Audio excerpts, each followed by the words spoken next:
In this video, I want to answer the question, is Qigong enough exercise? It's a big question. Lots of people ask it. So let's jump straight into it. Let's get into this question. Qigong can be enough exercise for many people, especially if your goal is to improve mobility, balance, and overall well-being rather than high-intensity fitness. It's an important distinction there. The movements are slow and low impact, which makes Qigong accessible and sustainable over time. It doesn't tire you out quickly. There's many different elements to it, and it keeps the mind interested, which is important, especially the Korean Qigong style that I teach keeps your mind really focused. That's the way we've been taught to teach it. That's the way I teach it. It's important to keep your mind focused. It supports circulation, flexibility, coordination, and helps regulate the nervous system. However, if your goal is to build strength, increase cardiovascular endurance, or train at a higher intensity, you may choose to combine Qigong with other forms of exercise. That's what Bruce Lee did, right? He was a martial artist, but he also practiced Qigong. So it's important to see where you want to go with this, because as soon as you start to learn to soften your body with your mind and you start to really use your body properly, it's a fantastic way of building other practices up. Even if you're doing yoga and Pilates, it's a great combination with those two. Qigong works best as a consistent, supportive practice that keeps the body moving and the mind calm and the system balanced. So many wonderful attributes to Qigong. You can do it, and it's accessible to you. But for many of the people who are training with me, Qigong is enough. There's other people who train with me, they do Pilates or yoga as well as the Qigong practice.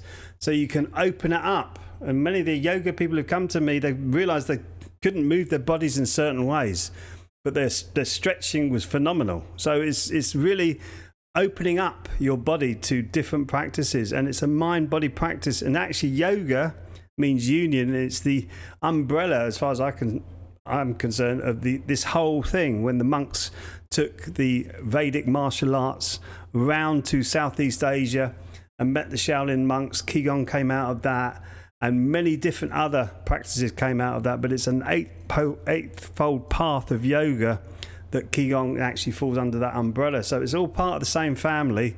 And when we treat it like that, rather than go, no, I do yoga, no, I do Qigong, it really does help you to expand your mind into different avenues of health and well-being, which is important.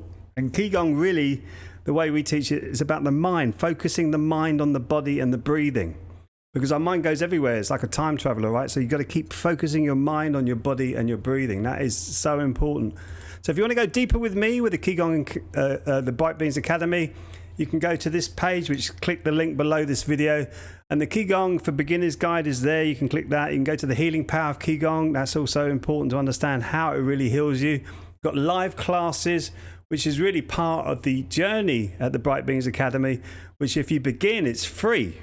There's no charge, and you get a 7-day course there. When you click the link, you get 7 days of Qigong that you can start your practice with, which is very simple. And then you can start to go deeper with Qigong for Beginners, or even join the live class, which is the practice part of it. It's the second part of the journey. Or you can deepen it with a John Jay membership, which is about you starting to master the Qigong. It even goes deeper than that when you start to think, okay, I can do something with this. You can start to teach, or even go through the mastery pathway and get to a really powerful mind, really powerful body, where you can actually start to master this and teach it to other people, which is important. We have to share the good things in the world, right? And Qigong for me is one of the amazing things in the world when it's taught properly. It comes from the Taoist spiritual tradition, which is really about the mind, and the mind creates all the time. When you learn that we have a life and a death cycle, and the mind creates something and you attach something to it, that's going to cause suffering. So just allow the flow of Qigong to go through your body, and it starts to alleviate the suffering in this world for you. You can't go and save anybody else. You have to save yourself first. So it's for you. Qigong is a very internal practice when you practice it properly.